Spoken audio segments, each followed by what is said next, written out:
this graph to follow along with. All right, we are going to get started here. Welcome to Eagle Peak.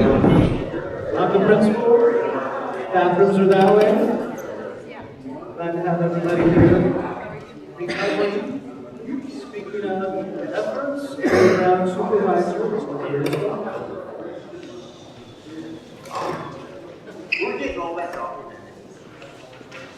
Hi, everyone. A little bit of a small crowd tonight, but looking at the weather, look outside, I know why. And I'm sorry I missed a number of your meetings, but I've been over in Sacramento, and I felt it was more important to be over there because I was looking for money to help all of us, and excited we did get some, not near enough. But all the meetings over in Sacramento, it's not just myself, it's all county employees that are working very, very hard on your behalf. We know we're in a long-term recovery, but as much as we can do to help all of you after this disaster, we're committed. I would like to tell you also that you have an advisory group, and in fact, I see one of them here, Katrina, and that's the Redwood Valley Municipal Advisory Council, and they meet the second Wednesday of every month, 5 o'clock at Redwood Valley Grange. They'll have a regular meeting in April, but their meeting in May is going to be around a community plan. And they had already started down this road previous to the disaster, and they're just picking it up to continue. And so that's 5 o'clock, second Wednesday of May. I don't have the date on me, but you should try to attend to help put together that community meeting, because they are really going to be looking at the long-term recovery as well of the Redwood Valley community. So hope you can attend.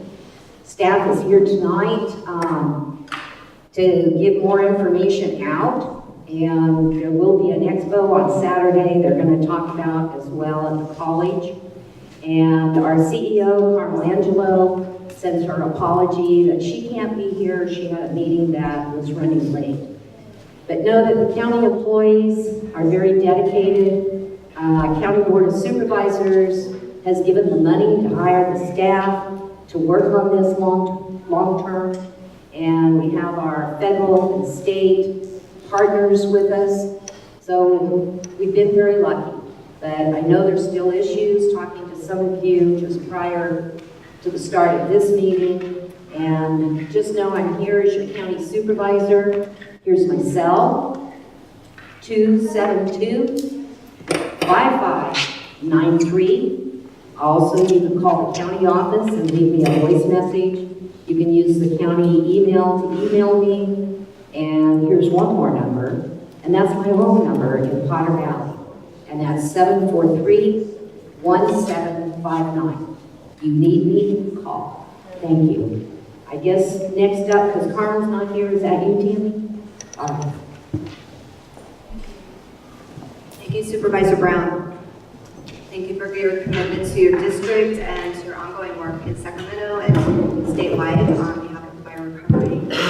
I actually have asked Steve Dunnicliff to come up and just talk for a few minutes about the expo this Saturday, and to make sure you have that information. There's also flyers, but it's a really timely, important event this Saturday, and so Steve, if you could please share that information with the group today, and for those who might be watching from home. So my name is Steve Duncan, and I wanted to tell you about the coming. We can't hear you. They have to put it back on.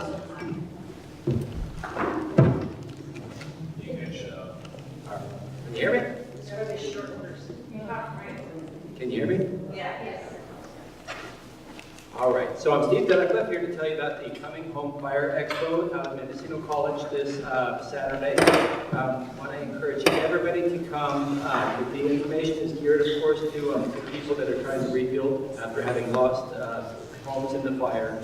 But it's information that it should be relevant and of interest to anybody in the community that is interested in building. There will be free meals available. Just speak up a little bit more. There will be free meals available at the expo for people that want to come. We're going to have raffle prizes throughout the day. The event opens at 9 o'clock. We're going to have a keynote address from Planning and Building and Environmental Health related to navigating the permit process that starts at 9:45. And we're going to have a hall full of exhibitors there that are going to have information available on fire-safe construction, fire-safe landscaping, gray water, that type of thing. And there will be a series of classroom breakout sessions beginning at 1:15. Some of the topic panels are going to be navigating the permit process, fire-safe building and landscaping, navigating insurance claims, energy efficiency and renewable energy, gray water and water management, and co-housing in tiny houses. So again, that's this Saturday. We encourage everybody to come.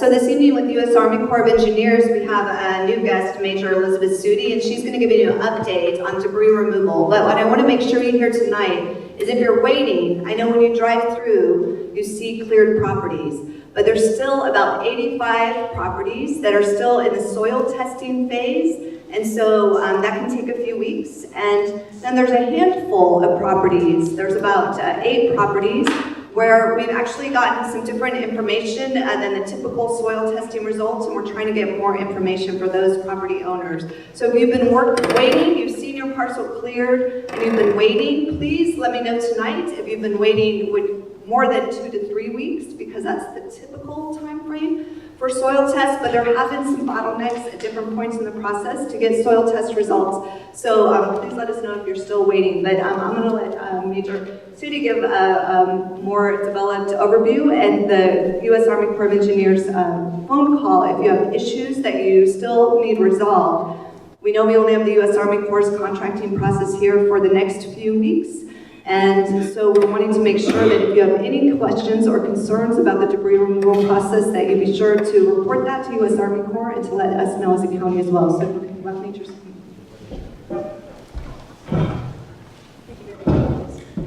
Hi, good evening, everyone. My name is Major Elizabeth, or Beth, Sudi, and I am representing the U.S. Army Corps of Engineers. I'm the RFO Deputy Commander. Our new commander, Lieutenant Colonel Rayfield, unfortunately couldn't be here tonight. We were double booked, so I'll be giving you some updates today from the Corps of Engineers. I do have a couple numbers, so I'm going to read from some papers. Okay, so achieving debris removal on over 85% of eligible properties, moving nearly 2 million tons of fire-related debris from Mendocino, Lake, Napa, and Sonoma counties in just 164 days could not have been accomplished without strong partnership at every level. So thank you to our state and local agencies, contractors and subcontractors, and members of the community.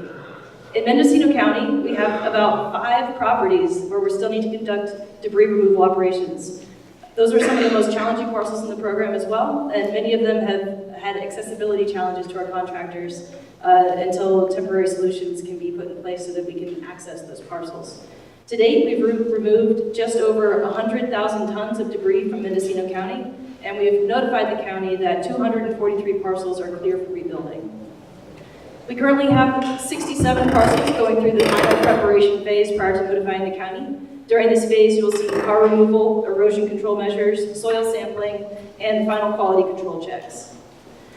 Issue resolution is ongoing. You may have, you've heard from, We have heard from some of you that while debris removal is complete, you may still have concerns, like Tammy referred to. We're still working side by side with the county to resolve these issues, and if you have an issue or feel like we've been non-responsive, please let us know.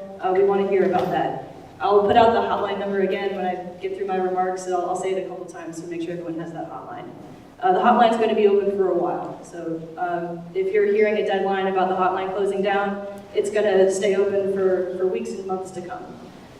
So if you have an issue, please tell us today, and we'll take the necessary steps to conduct that due diligence and work to resolve your issue. I have Nancy and Mark here with me tonight. Also, we have what we need to take notes and collect that issue from you today. Again, that hotline is open 7 days a week, 8 to 7 p.m., and serves as our gateway to the issue resolution process. So please, if you fill out a form with us tonight, go ahead and call the hotline as well. They will be there until 7 p.m. tonight, and every day from 8 to 7. The Corps has been proud to serve the community and to be part of the recovery in Mendocino County, and we remain committed to finishing the work and closing out our core mission, allowing our state and local partners to continue their support of the rebuilding efforts. So thanks again, thanks very much for having me. It's an honor to be a part of all of this, and thanks for having the Corps. I'm going to say the hotline number a couple times. So 877-875-7681. Again, 877-875-7681. Thanks, Nancy. Thanks. So we also have some brochures with core information as well. The hotline number will be in that brochure, and as well as some general information on what kind of issues we would hope to bring to the Corps. So thanks again for having me, and we're here. Thank you.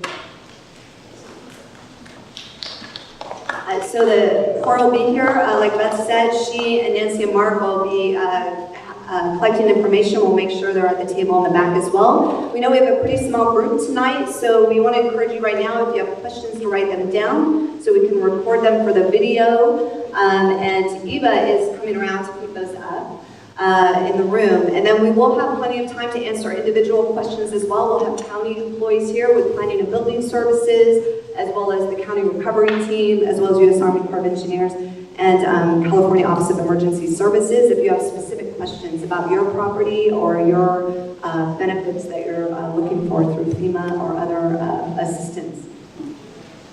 So we've asked tonight for an update from some of our partners in our faith-based and nonprofit community partners through our long-term recovery committee. If you've come to past meetings, you've heard some of the work that's being done, really through the leadership of NCO as our local nonprofit leader, with the Community Foundation, really putting in staff time and grants and support, and working with a variety of nonprofit and faith-based leaders here in the community to try to develop supports, knowing this is all disasters are local, and that that even though we're grateful to have some FEMA and California state support, it's certainly not enough to rebuild and to do everything that we know you need as fire survivors in the next steps. So we're really grateful to have some of our long-term recovery committee members here tonight, and I'm going to ask Megan Van Sant to come forward. She's going to share a little bit about the resource room that we've been promoting since December. There's flyers out here, and she'll tell you a little bit more about the services right now for fire survivors through the resource room. So thank you, Megan.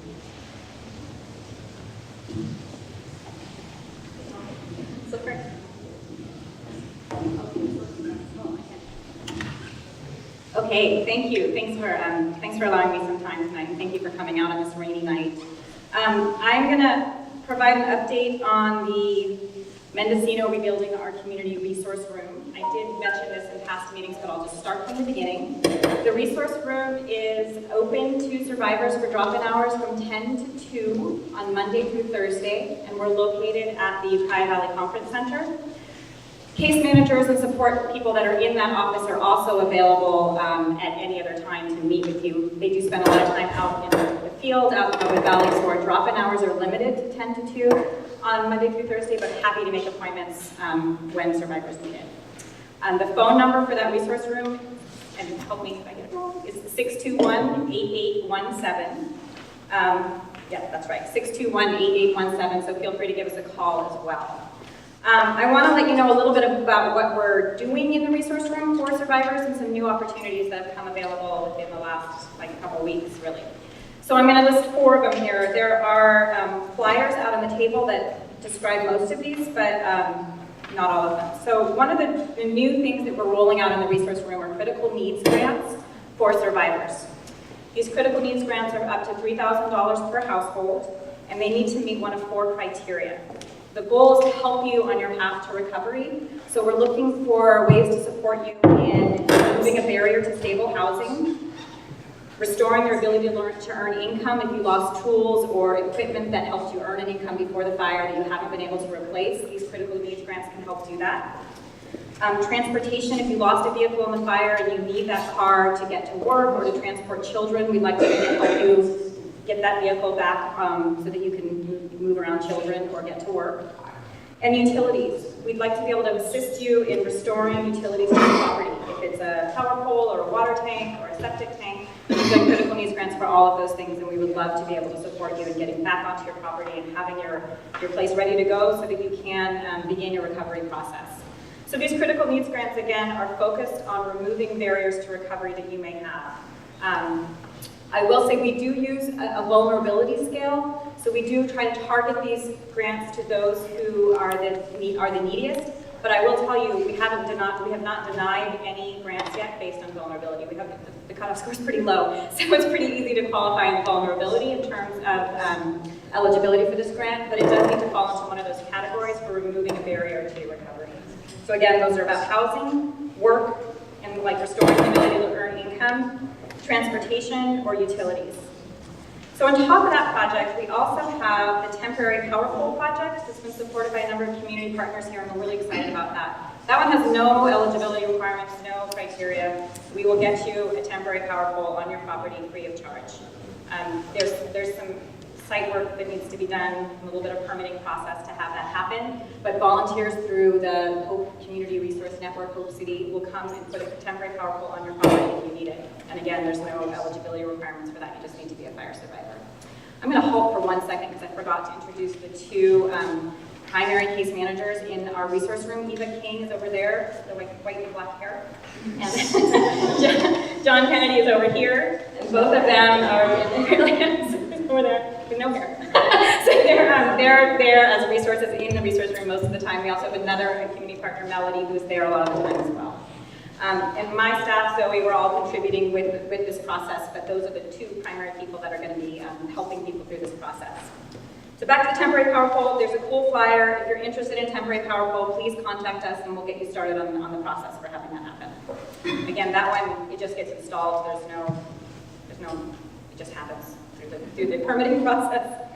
The other fund that we just got going almost like today or the last couple days is a kids activity fund. There's a little flyer out there. I don't have a lot of them, but if you have kids or you know survivors who have kids, please spread the word on this. The Kids Activity Fund will provide up to $500 per child to do something that brings them joy in their lives. If it's a hobby that they have, something that they need, music lessons, summer camp, some sort of child-based activity that is important to them. Again, we want to restore a sense of normalcy. Thank you.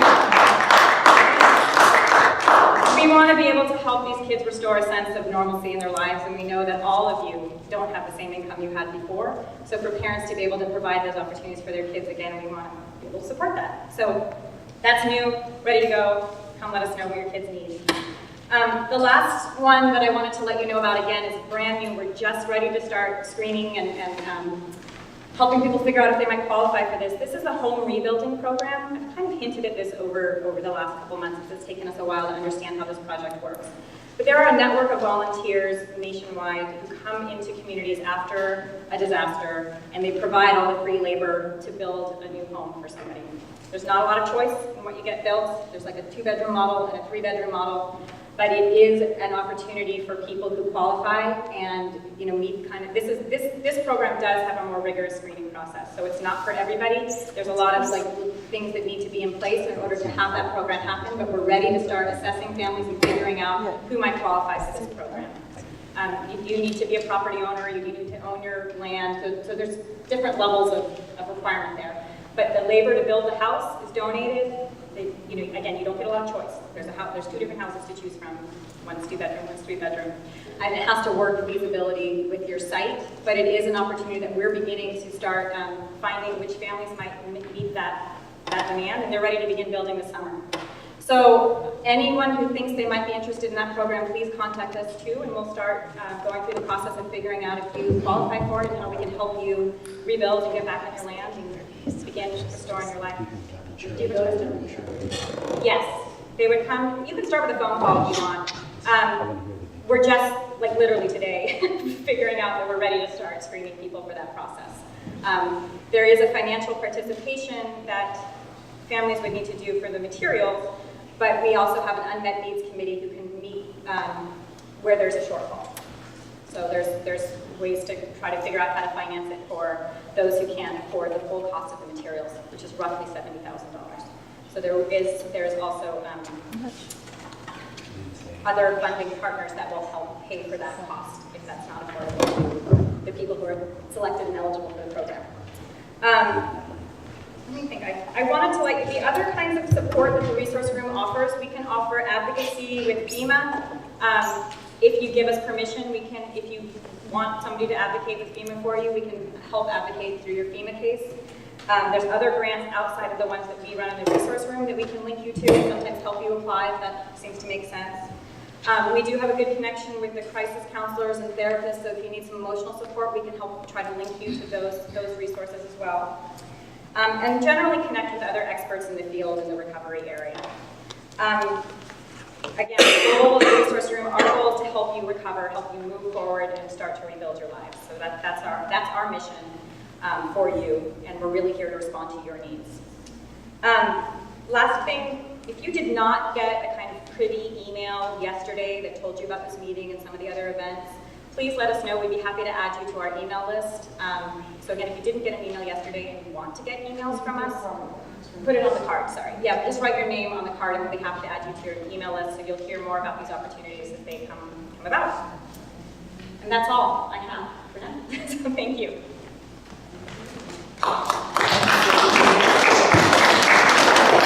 I really do want to thank Megan and John and Eva and Zoe, and they're here tonight to help you. If you haven't connected with the resource room, you can see that every day, literally, they're identifying new resources for fire survivors.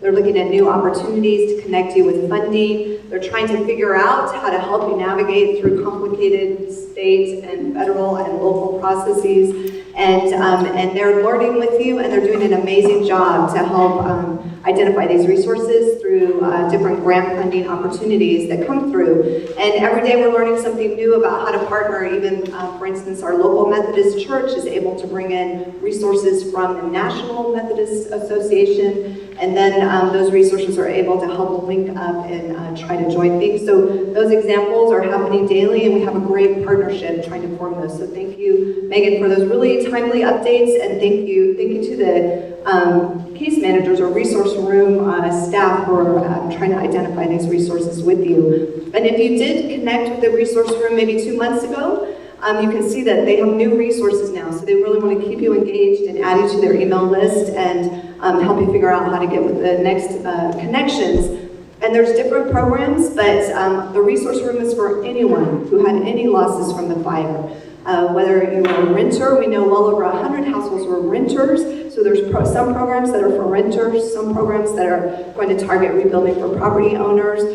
Certainly we know there are people who lost outbuildings and things associated with your work and your farm or your livelihood, and they'll help you identify what resources there are, both through grants, and then we have a great materials donation committee, which is continuing to work on how to leverage material donations from local, state, and federal partners as well. So I'm really appreciative that tonight there's a lot of work that's being done to help organize the volunteer members from our spiritual community, as well as from our emotional support and therapists who are working together to volunteer time to help fire survivors. So I'd like to ask Reverend John Day to come up and share a few updates, and then Mira Walker will come and share some additional information about the work that their committee is doing to organize and to help provide and identify resources for survivors. Thank you, John. My name is John Day, and I'm an Episcopal priest in Ukiah.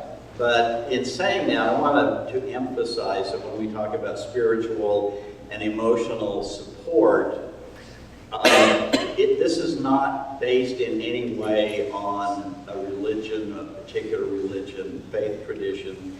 It's the job of a spiritual and emotional counselor to meet people where they are and to ascertain what their particular needs are at that moment. Some of the things the committee has done has been to identify and provide a list to case management of local professional therapists who are willing to see fire survivors either on a reduced rate or a pro bono basis for an initial consultation. All of our services can be accessed through the case managers in the resource room. We also try to maintain a list of local religious professionals who are available to do what we would call pastoral counseling. We try to do some screening to be sure that if we refer you to someone, they're actually qualified to be talking to you. For example, with the clergy, most professional clergy have had at least one unit of what's called clinical pastoral education. And so we try to identify people in the community that have that basic level of certification. Currently, as far as I know, I'm the only member of the community that is seeing fire survivors. I've received referrals from case managers. I just wanted to tell you a little bit about me, and it's not to brag or to try to get you to come to my church, but I do this because I want to emphasize that what we do is not based on religion. Now, religion can be a part of it, but it depends on the person. You can have experienced spiritual trauma and not consider yourself a religious person. Spiritual trauma just affects how we see the world. You know, most people grow up with the idea that the world is basically good and that if we're responsible, well-meaning people, good things come to us. And a disaster like what you all experienced shatters that sort of core belief. And so spirituality can start at that level. Now it may also involve a religious or faith tradition, but it also may not. So I want to encourage you that if you have any doubts, contact the case managers, and we'd be glad to see you. I was trained as a Red Cross disaster chaplain. I worked at Ground Zero in New York for 9 months in the recovery of human remains. The thing about chaplains is you have to be able to serve everybody that you encounter, religious or not, and be sensitive to particular religious beliefs or spiritual beliefs that may be different than your own. I've been a hospital chaplain. I was a chaplain in the Army for a period of time. That's probably enough, but all of that experience has to be non-denominational, geared to whatever particular spiritual or emotional issue a person might present with. And it's also a spiritual counselor's responsibility to refer people to a qualified mental health professional if that seems appropriate. One thing that can come out of a disaster like this, for people dealing with the post-traumatic stress disorder, you wouldn't go to a spiritual counselor with that, but the spiritual counselor may think this may be what we're dealing with, and then they should make a referral to another professional. That's basically what our committee is doing. We will be meeting as long as there is a need for it, and again, if you think you or someone that you know might benefit from talking to someone, please contact the resource room and they'll get a referral to me or one of the other professionals. Thank you.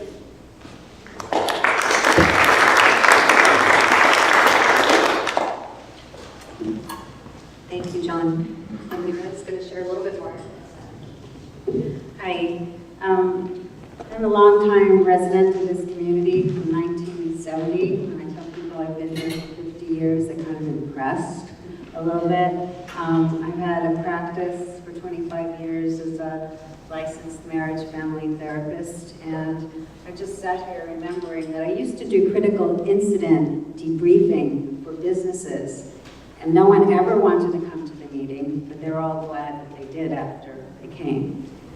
Talking about emotional stages of recovery is not something that people usually want to do, especially in public. So I'm not going to ask you any questions. I'm going to ask you one question, but not yet. So that's a little bit about me. The committee wanted me to talk about stages of emotional recovery. And my immediate response was, haven't people heard about this? And is there anything new I can add? And what they said was, it needs to be said again and again. So just let me ask you and get feedback.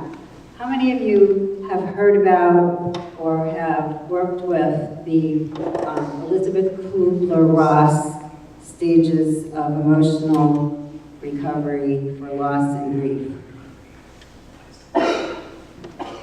Okay, so I'm going to go through that pretty quickly because there's lots and lots of information that's in depth about her work. And what I really want to do after that is talk about what's recently, in the last 50 years since her work, come through many different researchers about ways that can assist recovery, emotional recovery. That's really why I said I would do this, because I want to talk about the other things besides Kubler-Ross. But I'm going to start there. So Elizabeth Kubler-Ross is noted in our culture as the golden foundation for how people go through stages of recovery in trauma and disaster.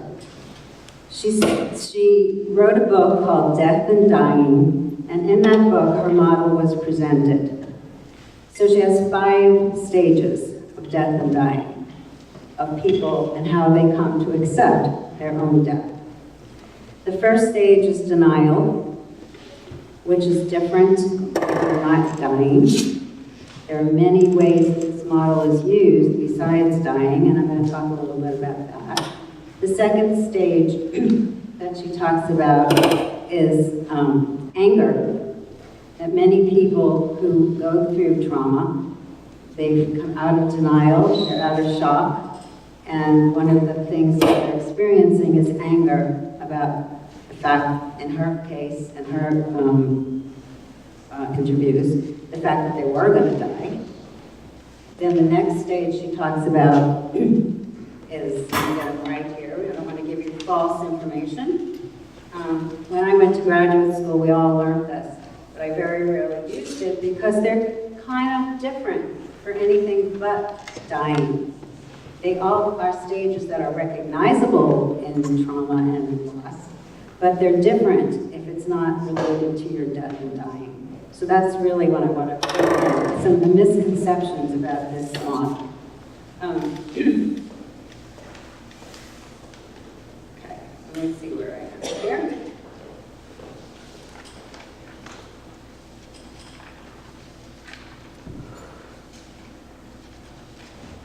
So after anger, she talked about bargaining. And when you're dying, your bargaining looks something like, maybe if I could dedicate the rest of my life to helping people, then I won't die. Maybe if I exercise, trying to bargain with their belief systems about how they cannot die. It's a little different, again, when you've lost your home through fire and your community is destroyed, what you're bargaining for, but I can go over that a little bit. The next stage is depression that she talks about. And we all know a lot about what depression is according to mental health workers, and some of what we know about depression when you know you're going to die. And that was the 4th stage. And the 5th stage is acceptance. So, like I said, I don't want to go through the stages more completely because there's lots of information. What I do want to talk about is the misconceptions that have come through since 1969 when she did this research. It was evolutionary for somebody to say, these are 5 stages that happen when you go through trauma. So it got incorporated into our culture that these 5 stages were normal for any kind of loss and trauma. So they were used for people who came into counseling for divorce, people who lost a partner in any way, shape, or form, even for businesses that lost a whole bunch of money. They used her modeling for loss and grief around whatever it is that your trauma was. What got lost in the 50 years was that the model became really simplistic, and people had ideas about the model that aren't true. One of the biggest ideas about the model that's not true is that everybody who has loss and trauma goes through these 5 stages. No. Many people do. They're normal to have those emotional experiences when you've gone through loss and trauma. And I think that's the value today of what we did, to remember that these stages are normal. So if you're feeling angry, if you're feeling in denial, if you're feeling like you want to bargain out the fact that you had this experience, if you're feeling depressed, and if you feel acceptance, they're all normal stages. One of the misconceptions is that they don't happen linearly. The only one that most likely is happening first is denial. And what that is shock. Your body shuts down, your mind shuts down. You don't want to look at anything, you don't want to really take in what's going on because you can't. You have to take one step forward each day to figure out what you're going to do in your life. So it's a time where you shut down. I think that stage is pretty common in trauma and of any kind that I've seen. The next stage, the stage of anger, is also pretty common, but it's a very unique thing. Grieving is very unique to each person, and I think that's really one of the important things I want you to hear. There is no right way to do this, and there's really no wrong way to do this. The process of recovery and emotional stages is very, very unique because of your history, the culture that you believe in and I grew up in, and other factors of your life, other losses. Sometimes when you have a trauma, all the losses of your life come forward, and you have to deal with all of that because maybe you didn't deal with it. Sometimes you never had any huge trauma or divorce or disaster in your life, and then you just stay really focused on that one. So it's very different and very unique to each person how recovery and moving through stages happens. The other thing about this model is they're not linear. And what I mean by that is you don't have this stage and then that stage, or this emotion and that emotion. They're all mixed up. You can have them straight across, like Elizabeth Ross said, but not usually. Usually you have, say, the denial, and perhaps the anger, and then you start accepting. And then the next moment, or the next week, or the next month, you feel your anger coming back. And usually, when this happens, people think, oh, I'm failing. I've really not done recovery like I'm supposed to. If I had done my anger recovery, I wouldn't be doing my, depression, my denial recovery. If I had done my depression recovery, then I wouldn't go back to denial, or I wouldn't go back to bargaining. That is not true. And if Kubler-Ross was standing here today, she would say the same thing. It's not true. That's not what she meant. It's not a simple stage of linear progression. You've all heard of flashbacks. Flashbacks are the evidence that this is not a linear progression. When I was, 30 years after my mother passed away, I was sitting in Macy's buying shoes, feeling really good.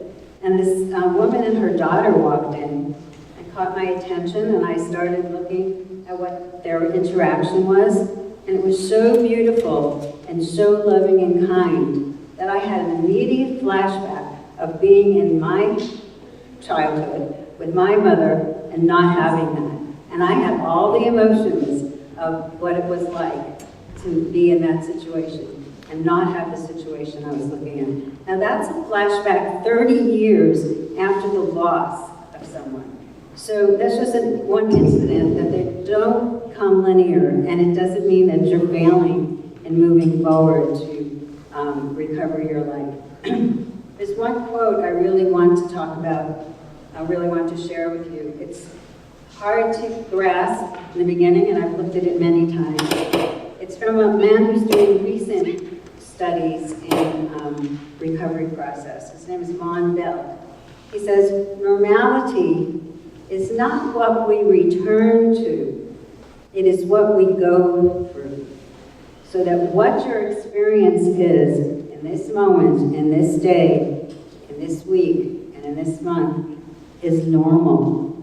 This is normal. This is your normality, and it will take you to the next step. Too often we have negative self-talk about our own process, And that's something I really am glad to talk about, because negative self-talk is with all of us. I've learned to recognize that my trigger for negative self-talk, I should, I would, I could, if only I did it, I didn't do it right, da-da-da-da-da, is when I'm tired. So when that comes up for me, when I catch my negative self-talk, that's the first thing I ask is, am I tired if I catch it? And I would say 90% of the time, am I tired is the right answer. And then I just say, okay, I'll look at this should, would, could, I should have tomorrow when I'm not tired. And if it's important, it'll be there.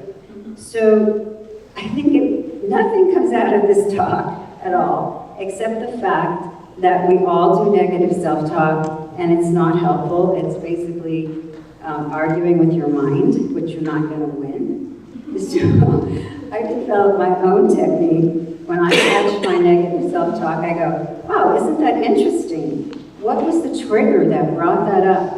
As versus telling myself, well, if I was better, I wouldn't even be thinking these thoughts, or all more negative thoughts about my negative thoughts.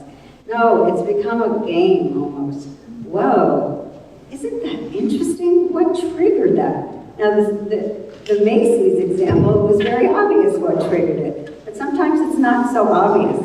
Sometimes it's that you want to go to the movies but you have no one to go to, or that you can't find something that you know you used to have and you thought you still had it, and you put it somewhere, but there's so many places that you could have put it that you can't find it. And you can go on and on and on about the shoulds and the woulds and the coulds. And tomorrow morning when you wake up, you know exactly where it is. But catching the negative self-talk on any of the emotional stages that you move through is really, really the most important thing that I would like you to take home today. There's also some really, she gave me the sign that I'm supposed to stop. But I just recently done some research about what they have come up with in new techniques for recovery. And the most interesting one, I'll share that one with you, is exercise. We've all heard exercise, but they're saying that's the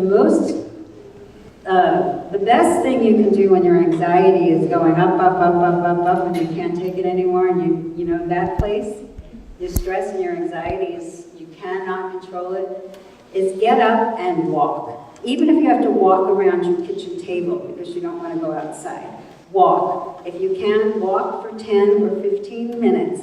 Get your breath going. The inhale, the exhale helps your brain get out of the anxiety, stabilizes all of that mixed up confusion that's going on up there. And this is the most interesting part for me. We all know exercise helps.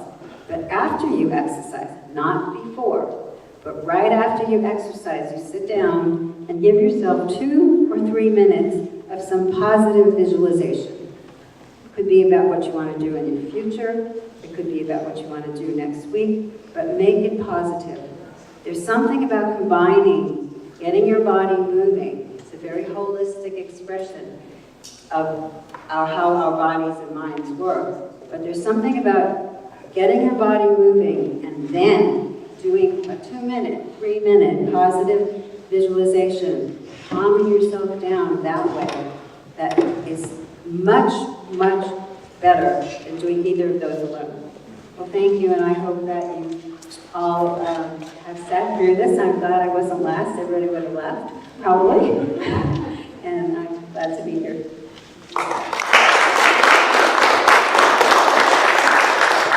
Thank you so much, Mara, for those very important points. And I think we're going to have a walking support group, right, around campus, something like that. But I wanted to make sure people know that there is information on the back table how to actually connect with a licensed professional like Mira through case management. Certainly you can do that by connecting tonight, and we have this cadre of professionals who will find the right level of support for you, and we continue to have volunteers. If you don't have insurance that covers counseling supports, there's a great group of volunteer networks for that. There's also a program that you heard about back in December, but it's called California Hope, and there's flyers in the back and some of the information as well about those physical, emotional, and behavioral responses to grief, like Mira was talking about. And this team actually will come and do a home visit or a visit to someone. So if you know a family member, a friend, someone that they need a check-in to help kind of evaluate what their needs are, California Home can do that as well. So all of these connections come through the resource room, or you can grab a flyer tonight as well to contact California Home directly. So I'm going to ask anybody who got a card for questions and answers to come up, because we're going to do rapid fire through questions, and then we'll open up to answer any other questions you have before we go to individual support.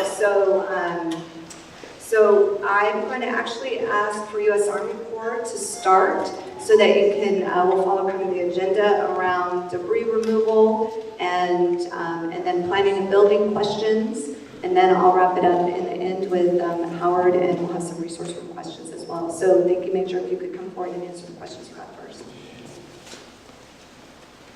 All right, thanks. So I just have one question, and it's a really good one, so thanks to wherever this came from.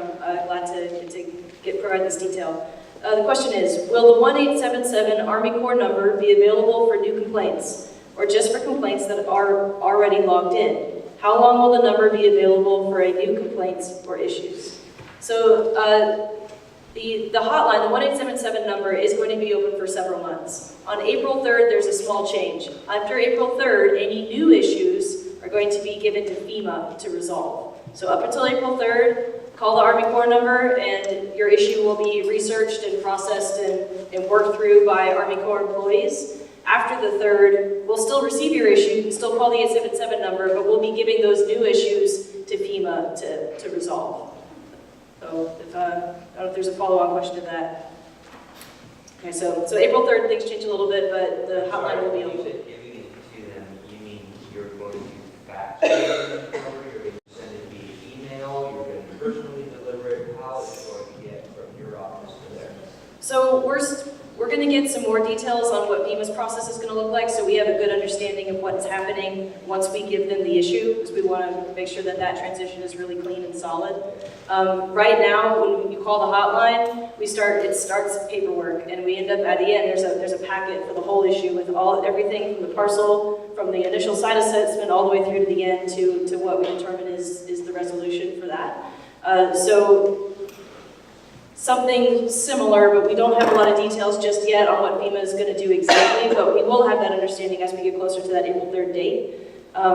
So some of those tight details will come together, but it'll still start with a phone call, and it'll still start paperwork, and by the end of FEMA's resolution and USACE's resolution, there will be a packet, there will be a physical packet for everything as well. In addition to, there'll be things that were done digitally, but for sure physical. Thank you. Thanks. So far, we may have follow-up questions for you, Major. Can I get the hotline one more time? Yes, please. Okay, thanks. One more time for our hotline number, 877-875-7681. Thanks again.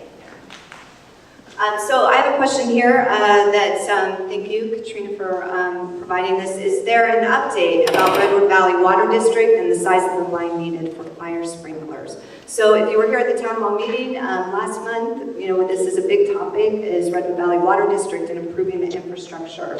So certainly the water main lines and water laterals in the water district do not meet all the current standards, and to provide enough water flow for the number of fire hydrants we know are needed throughout the community, and the interior fire sprinklers that are needed to rebuild homes under the current California Building Code. The existing main lines that are right now 4-inch need to be upgraded to be at least 6 inches. And then Katrina's specific question is, and then the water laterals that go from those main lines to your home need to be upgraded from 3/4-inch water laterals to 1-inch laterals. And in addition, the existing infrastructure was installed in the 1970s or sooner, and it doesn't meet all the current seismic and other ideal standards that would be put in place in a new system today to protect the system from earthquakes and other hazards in the future.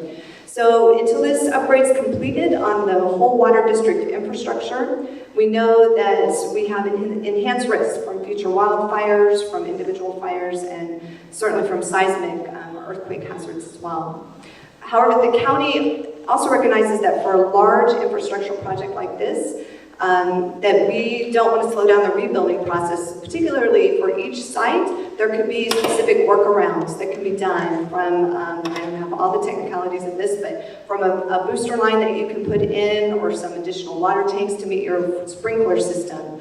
So there's no slowdown in the permitting process in any way, but we're continuing to work with Senator McGuire's office and with the water district on how to meet the future infrastructure needs so that we have adequate suppression for future fires as well as meet the sprinkler line requirements. So ideally, a 1-inch line lateral is what's needed, but each individual property owner can work through what specific thing they can do if they're ready to rebuild now and continue through the process in conjunction with planning and building services and with the water district to make sure you have the hookup you need in the meantime. But we know as everyone gets ready to rebuild, we're trying to get the funding and the plan in place so that large infrastructure improvement can be made as soon as possible so that the community is in a better position for individual rebuilds as well as for the whole community's infrastructure around fire and other hazard protections. So I hope that answers that question, and I'm going to ask Mike Oliphant or Nash to come forward with their questions next. Thank you, Tammy. I'm Mike Oliphant. I work for Mendocino County Planning and Building. And my first question is going to piggyback on her question, and it's from somebody in the audience. Why is it so important to have sprinkler systems when the infrastructure is not in place to supply the water and pressure to support that system? If somebody chooses to put a sprinkler system in their house, and I'm going to explain more about that in a little bit, you can have a booster pump, you can have a water tank as little as 300 gallons, because in an internal fire sprinkler system in your house, only one head goes off at a time where the fire is inside your residence. And we need to remember that the purpose of fire sprinklers is to protect the occupants inside and allowing them to exit the residence. So even though the infrastructure at this time may not allow that, you can have a simple booster pump and a small tank to accommodate that fire sprinkler system. That's the first time I've ever heard of a minimum gallons. Is that 300 gallons? Is that the minimum? I'm sorry, I didn't mean to interrupt you, but this is the first time I've ever heard of a minimum gallon rating for if you have a well or other infrastructure besides getting from the city. Is that the minimum that your insurance or that the county would require is 300 gallons? That's an exact quote from the California State Fire Marshal who spoke at before the board subcommittee. Thank you so much. You're welcome. And so when a fire sprinkler system is designed for a house, it's designed by a C16 contractor. That's a state licensed fire sprinkler contractor. That leads me into the next question, and that is, can we get an exemption for the Class K if we are a fire victim? In a sense, Class K is an exemption.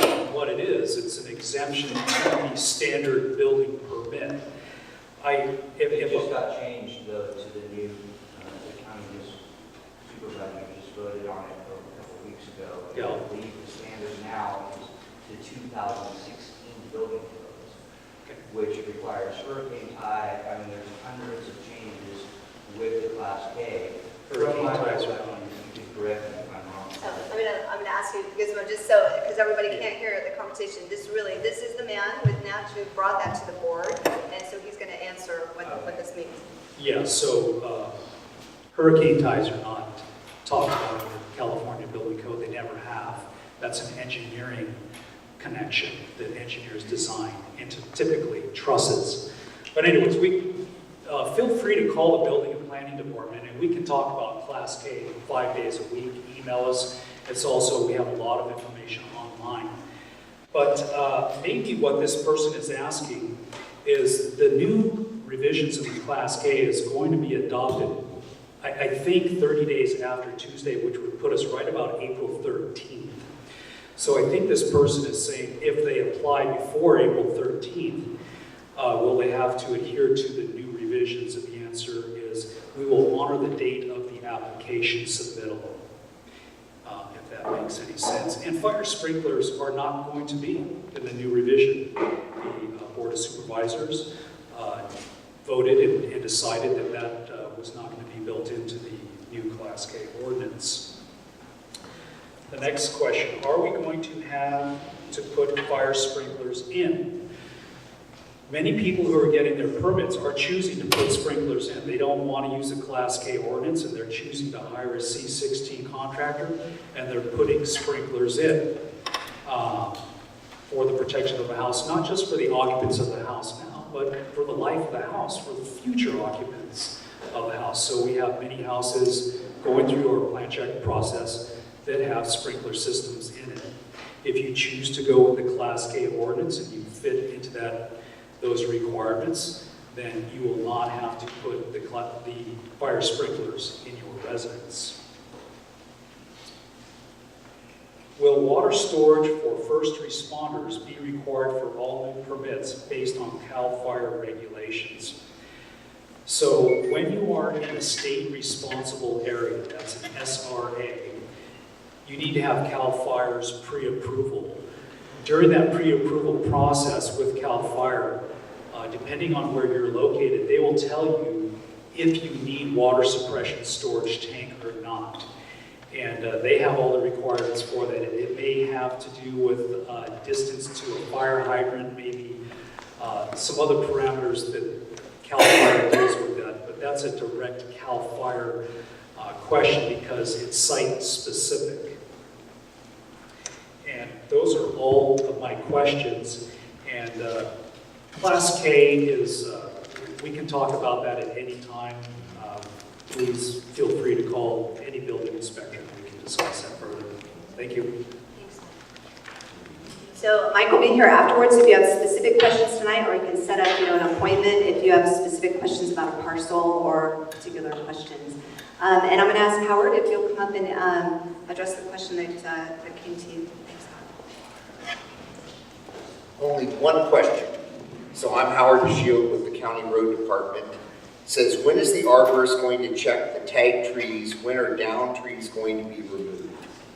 So the county put white numbered tags on some of the trees that could fall in public spaces. The FEMA program is very specific to that. It has to be determined to be a hazard caused by the disaster, which would be the fire. And if it could fall in the county road, we're going to have it evaluated. If the tree is in fact dead and prone to fall, FEMA will participate in removing that tree. So when that'll happen is I expect to have a contract by, say, the end of April. I'll probably have the evaluations done by the end of May. Then we'll have a second contract once that program is set up, where we'll actually have a contractor come and remove the trees. That could be later this summer. That could probably happen anytime this summer. Now, when are down trees going to be removed? I would say any of the trees that came down have been cleared sufficiently as far as the right-of-ways are open, the roads are open. So I don't know that we're going to do anything else with down trees, because the down trees that affected the right-of-way have already been addressed. If there's something specific you want to talk to me about after the meeting, I can do that, but that's my general answer to that. So thank you. Howard's actually working on trees, specific to public right-of-way. So this is a public program. We know there are a lot more tree issues than this, and we're grateful that our local rural conservation district is continuing to work with us to try to find other tree solutions, particularly on private property. We know this has been a big barrier, and one of my favorite people who we're trying to figure out how to address tree questions with is Bill. And he has a different question tonight that I'm not sure I have the answer for, but I want to ask it tonight because I think it's a really important question, and we want to get this answer if this is happening to other people. So the question is there any possibility for an extension on the second half of the property taxes? The first extension was nice, but just 10 days later, the second half of the taxes are due. It's very difficult to do.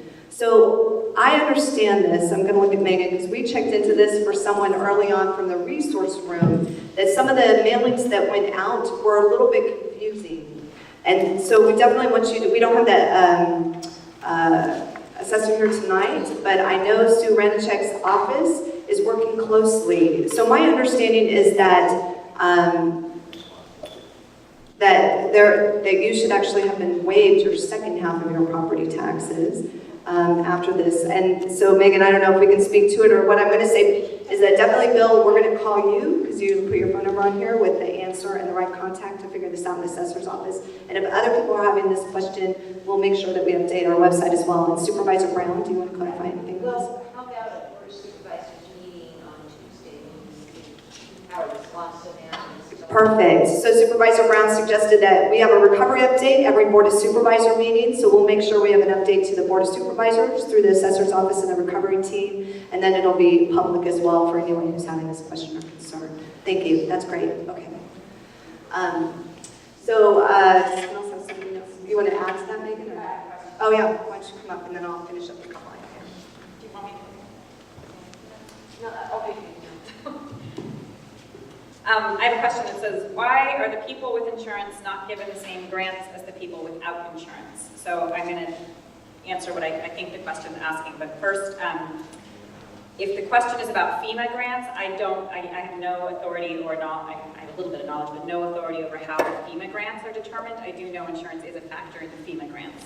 But the grants that are being managed by the resource room, the critical needs grant, the Kids Activities Fund, the temporary power poles, insurance is not a qualifying factor on those grants. So we have given out, so Kids Activities Fund, the criteria for kids, just be a kid. There's no qualifications other than be a child, and 0 to 18 who is a fire survivor. The temporary power pole, there's also no requirements about insurance or not insurance. All of the people who've been getting temporary power poles are homeowners, and many of them are insured.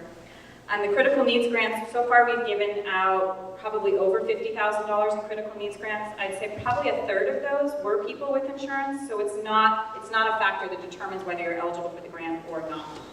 It is part of the vulnerability scale, but as I explained before, we haven't yet had to deny any of those requests based on vulnerability. So insurance is does not limit you from getting one of the critical needs grants if you meet the other criteria.